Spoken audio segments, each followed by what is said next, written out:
Today we are going to discuss solid state part 23. Today we are going to discuss magnetic properties of solids. Magnetic properties of solids can be understood easily in terms of classical picture of electron. The electrons spin about their own axis. आपल्याला जर magnetic properties जर शिकायच्या असतील तर electron कसा फिरतो हे आपल्याला माहित पाहिजे. इलेक्ट्रॉन हा त्याच्या स्वतःच्या ॲक्सिस भोवती गोल गोल फिरत असतो. त्या इलेक्ट्रॉनच्या स्पिनवर डिपेंड राहतं मॅग्नेटिक प्रॉपर्टीज. उदाहरणार्थ आपल्याला माहित आहे एका ऑर्बिटलमध्ये दोन इलेक्ट्रॉन असतात. एक क्लॉकवाईज फिरत असतो आणि एक अँटी क्लॉकवाईज फिरत असतो. The spinning electrons acts like a tiny magnets because their spinning action generates induced magnetic field. Electron हा एक निगेटिव्हली चार्जड पार्टिकल आहे आणि ज्यावेळेस चार्जड पार्टिकल्स रोटेट होत असतात किंवा स्पिन होत असतात त्यांच्या स्पिनमुळं मॅग्नेटिक फील्ड इंड्यूस होत असतं, म्हणजे मॅग्नेटिक फील्ड प्रोड्यूस होत असतं, ते तयार होत असतं. म्हणजे इलेक्ट्रॉन हा निगेटिव्हली चार्जड पार्टिकल असल्यामुळं, एक चार्जड पार्टिकल असल्यामुळं त्याच्या स्पिनमुळं मॅग्नेटिक फील्ड प्रोड्यूस होतं. If an orbital contains one electron, the unbalanced spin exhibits magnetism. जर ऑर्बिटलमध्ये एकच इलेक्ट्रॉन असेल तर तो एकतर क्लॉकवाईज फिरत असेल किंवा अँटी क्लॉकवाईज, अशा वेळेस त्याचा स्पिन बॅलन्स होणार नाही. पण जर एका ऑर्बिटलमध्ये दोन इलेक्ट्रॉन असतील तर एक क्लॉकवाईज फिरणार आणि एक अँटी क्लॉकवाईज, त्यामुळे त्यांचा स्पिन बॅलन्स होणार. मग असे इलेक्ट्रॉन्स मॅग्नेटिझम दाखवू शकणार नाहीत कारण त्यांचा स्पिन बॅलन्स झालेला असतो. पण ज्यावेळेस ऑर्बिटलमध्ये एकच इलेक्ट्रॉन असतो, आपण त्याला अनपेअर्ड इलेक्ट्रॉन असं म्हणतो, त्यावेळेस त्याचा स्पिन बॅलन्स होऊ शकत नाही. अशा अनबॅलन्स्ड स्पिनमुळं मॅग्नेटिझम प्रोड्यूस होत असतो. आणि म्हणून लक्षात ठेवायचं आहे मॅग्नेटिक प्रॉपर्टीसाठी सगळ्यात महत्त्वाचा घटक आहे त्या पदार्थाकडे असलेले unpaired electrons. However, when electrons are paired, their spin is balanced and no magnetic property is observed. म्हणजे ज्यावेळेस इलेक्ट्रॉन पेअर्ड असतात, म्हणजे एका ऑर्बिटलमध्ये दोन इलेक्ट्रॉन असतात, एक क्लॉकवाईज फिरणारा आणि एक अँटी क्लॉकवाईज फिरणारा, त्यावेळेस त्यांचे स्पिन बॅलन्स होतात. अशा वेळेस अशा पदार्थांकडे किंवा अशा सबस्टन्सेसकडे मॅग्नेटिक प्रॉपर्टी आपल्याला दिसून येत नाही. On the basis of magnetic properties of solids, they are classified into three major classes: diamagnetic, paramagnetic and ferromagnetic. Magnetic प्रॉपर्टीच्या आधारे सॉलिड्सचे तीन प्रकार केलेले आहेत: डायमॅग्नेटिक सबस्टन्सेस किंवा डायमॅग्नेटिक सॉलिड्स, पॅरामॅग्नेटिक सॉलिड्स आणि फेरोमॅग्नेटिक सॉलिड्स. आता आपण डिटेलमध्ये बघणार आहोत डायमॅग्नेटिक कुणाला म्हणायचं, पॅरामॅग्नेटिक कुणाला म्हणायचं आणि फेरोमॅग्नेटिक कुणाला म्हणायचं. Diamagnetic solids, the substances with all electrons paired are weakly repelled by magnetic field. These substances are said to be diamagnetic. बघा, ज्या सबस्टन्सकडे सगळेच इलेक्ट्रॉन पेअर्ड असतील मग त्यांच्याकडनं मॅग्नेटिक फील्ड तयार होण्याचा प्रश्नच होणार नाही. मग ज्यावेळेस आपण असे सबस्टन्सेस मॅग्नेटिक फील्डमध्ये ठेवू तर त्यावेळेस ते सबस्टन्सेस मॅग्नेटिक फील्डकडून दूर ढकलले जातील, रिपेल केले जातील आणि अशा सबस्टन्सेसला डायमॅग्नेटिक सबस्टन्स म्हणायचंय. आणि म्हणून डायमॅग्नेटिकसाठी लक्षात ठेवायचं they are repelled by magnetic field due to they contain paired electrons, all paired electrons. Pairing of electrons balances the spins and hence cancels their magnetic moments.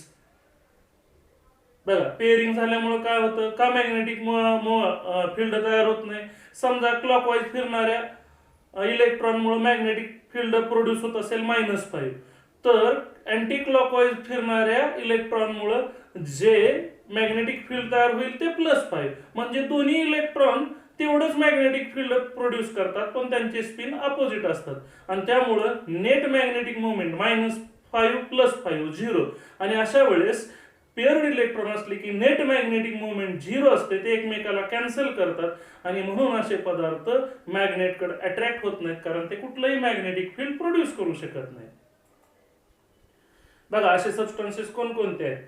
N2 means nitrogen, F2 means fluorine gas, NaCl, sodium chloride, H2O means water, and benzene are the some examples of diamagnetic substances. हे सगळे substances magnetic फील्डकडे कुठल्याही प्रकारे attract होत नाहीत, कारण त्यांच्याकडे सगळे असणारे इलेक्ट्रॉन हे पेअर्ड असतात.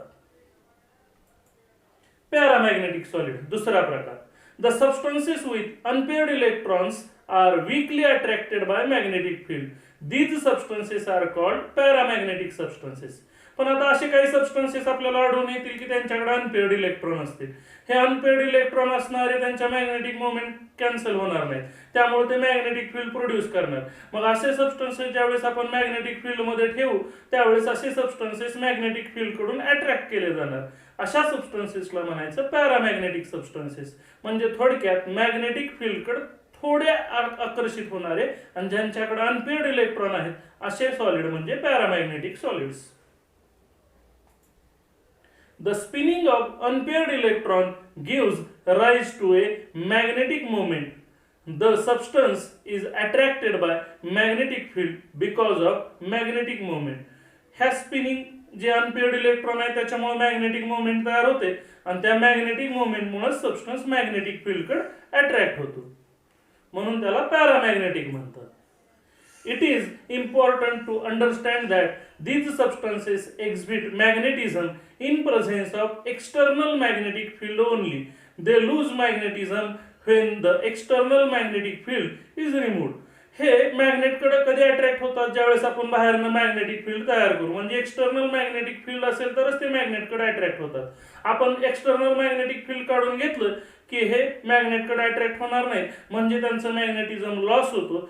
म्हणजे जोपर्यंत एक्सटर्नल मॅग्नेटिक फील्ड आहे तोपर्यंतच ह्यांच्याकडे मॅग्नेटिझम राहतो. एक्सटर्नल फील्ड काढून टाकलं की ह्यांचं मॅग्नेटिझम संपतो. असे सबस्टन्सेस म्हणजे पॅरामॅग्नेटिक सबस्टन्सेस.